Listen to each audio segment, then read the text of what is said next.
السلام علیکم، زه یم هدایت او دوی ګورئ پښتو ټیک د یوټیوب او فېسبوک طرف څخه. په یوټیوب باندې که تی چیرې زموږ چینل سبسکرایب کړی نه نو چینل سبسکرایب کړئ ترڅو تی له هره نوې ویډیو درځي، او پر فېسبوک باندې زموږ پیج هم لایک کړئ. زیات خلک ماته میسج کوي او دا پوښتنه کوي چې وایي بلاک آی ډي څنګه خلاصه کړو. څوک وایي د واتساپ څخه بلاک سوي دي او څوک وایي د فېسبوک څخه بلاک سوي دي. خیر خو یو رنګ دی، که واتساپ بلاک سي او که فېسبوک بلاک سي. اوس آیډیانې بلاکیږي ولې؟ د دې څو وجهات دي. آیډیانې خو یو دا رقم دی که ته یو شی پر شیر کړې چې هغه د فېسبوک د قوانینو خلاف وي، د هغه خلاف ورزي وسي او هغه آی ډي چې د هغه بلاک کېږي. دوم دا رنګ دی که ته د یو چا ویډیو پورته کړې او هغه پر تا باندې کاپي رایټ سټرایک ولګوي نو بیا هغه هم آی ډي بلاک کېږي. او دریم دا رقم دی که ته د بل چا په نامه باندې آی ډي جوړه کړې، ستا آی ډي چې د په خپل نامه نه ده د بل چا په نامه باندې آی ډي جوړه، هغه آی ډي هم بلاک کېږي. څلورم دا رقم دی که ته یو ویډیو پر شیر کړې چې تقریبا زیات دا رقم دی چې که یو ویډیو شیر کړې، داسې ویډیو وي چې هغه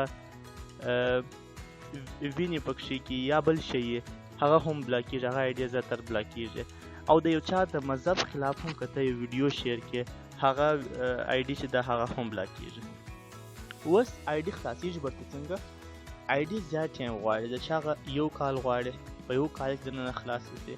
هغه هم چې تی کله اپیل وکړي، اپیل چې دی هغه کېږي څنګه چې کله تی د آی ډي پاسورډ او نوم ووست چې آی ډي خلاص کړي، آی ډي خلاصېږي نه، در هغه لاندې یو شی لیکلی یې ریپورټ چې کله تی د آی ډي ریپورټ کړه نو فېسبوک له به ورسي چې دا په غلطي کې بنده سوی ده. که چیرې هغه آی ډي په غلطي کې بنده سوي هغه برته بیا خلاصېږي، او که په غلطي کې نه بنده سوی نو مطلب تی یو داسې کار کړي چې آی ډي بنده سي چې د فېسبوک قانونو خلاف تی یو کار کړي نو هغه آی ډي بیا نه خلاصېږي، مطلب زیات ټایم بعد هم نه خلاصېږي. ته هر څو وارې فېسبوک ته اپیل وکړې، فېسبوک ته ریپورټ کړې چې دا مه کوئ، مې بندوي، لیکن بیا هغه هم بندوي. او اوس دا رقم دی نیمه خلکو دا وویله چې زه آی ډي بله کې وم هغه هم بلاک شي. او د هغه رقم ده که ته چیرې بله آی ډي په هغه ځای کې ووایې هغه هم بلاک کېږي، ځکه چې نو فېسبوک وایي چې پر ده باندې ما د یو آی ډي پابندي لګولې ده، د یې بله جوړي هغه هم در بنده کړي. لیکن هغه د یو څو د هر چا لپاره دا نه استعمالیږي چې فېسبوک یو څوک د عمر دپاره د خپلې آی ډي څخه بند کړي، هغه ټایم بیا دا کېږي. که ته بل آی ډي کې ووایې هغه هم بندېږي. نو د هغه دپاره بیا دا دی فېسبوک کلون پیدا کړي. دا به زه په مخکې ویډیو کې در وښایم چې د یو اپلیکیشن څخه دوه اپلیکیشن څنګه جوړېږي، یعنې د هغو کاپین څنګه جوړېږي. او د هغه چې دی دا د واتساپ دپاره هم دی، واتساپ هم د هغه رقم بلاک کېږي. د زیات خلکو واتساپ بلاک سي.